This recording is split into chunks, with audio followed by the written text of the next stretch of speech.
For more on this, I spoke earlier with journalist Max Blumenthal, who recently returned from Israel, where he's been reporting for 3.5 months. We began by first looking at some of Max's reporting from Jerusalem on the loyalty oath.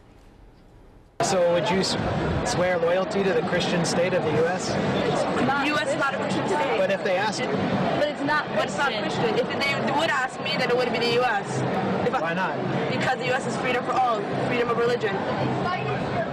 So if you were a Palestinian, would you swear loyalty to the Jewish state? If I agreed with what they had to say, yes. If not, then I'd move. Yeah, I mean, I love Israel, but like if they do something wrong, I'm not going to stand by it. Really?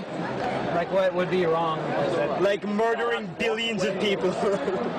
So you think maybe like people shouldn't swear loyalty to it if Israel goes crazy? I don't know. If Israel goes, I don't know. Or like I don't think anybody should swear loyalty to any country if the country does something wrong.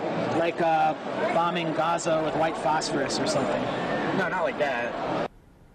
So, Mr. Blumenthal, talk to us a little bit about those interviews you conducted. Did you find then that there was a broad support for this law in Israel then? Yeah, those interviews that I conducted were conducted in central Jerusalem, primarily with American and Canadian Jews who are studying at yeshivas in Jerusalem, and recent immigrants to Israel who immigrated for ideological reasons because they were Zionists.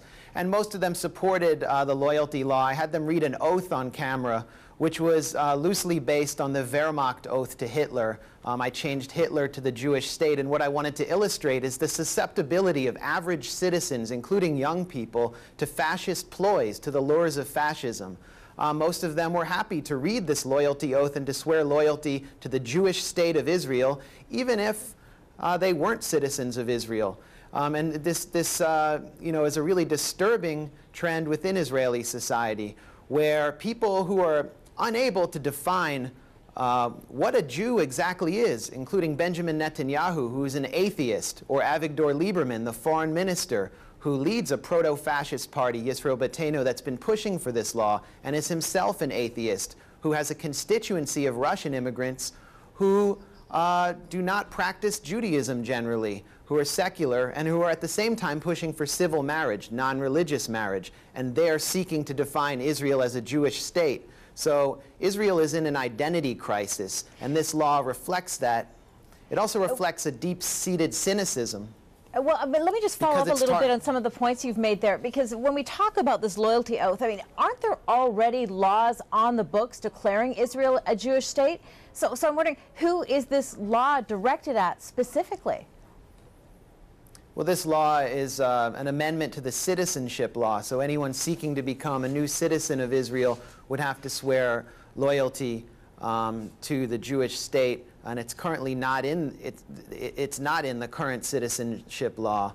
But this law is cynical, as I said, because the state of Israel, the government of Israel, can't define what a Jew is, and refuses to accept the religious halakhic definition of a Jew. So this law is targeted at the Palestinian citizens and residents of Israel in order to make their lives more difficult, to further strip them of their rights, and to put more pressure on them, basically to leave. In my opinion, it's a prelude to transfer. And Avigdor Lieberman went before the United Nations recently and declared that the Palestinian citizens of Israel should be transferred into Palestinian territory. So what we're seeing is the beginning of a disturbing trend in the mask lifting off of Israel's veneer, I think a somewhat false veneer, of democracy. This is the direction Israel's heading in. So do you think that this is strips its minorities of rights. Is it then paving the way, would you say, then, for open and legal discrimination of non-Jews in Israel?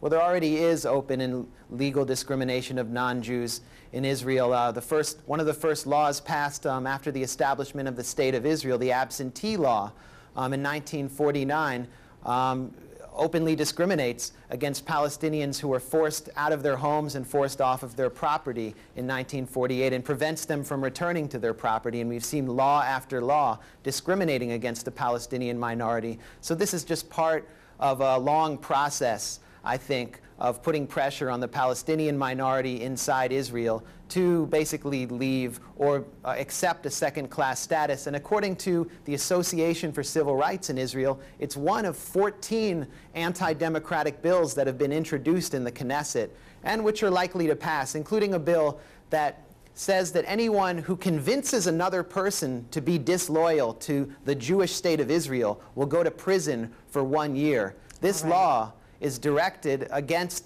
the Palestinian legislators in the Knesset. Well, we're about to take a short break. Still to come in the next half hour. Reaching out to voters, President Obama makes a push for party support in the midterm elections. And fearing the worst, Haitian riot police prepare for a violent election. But is it the right approach?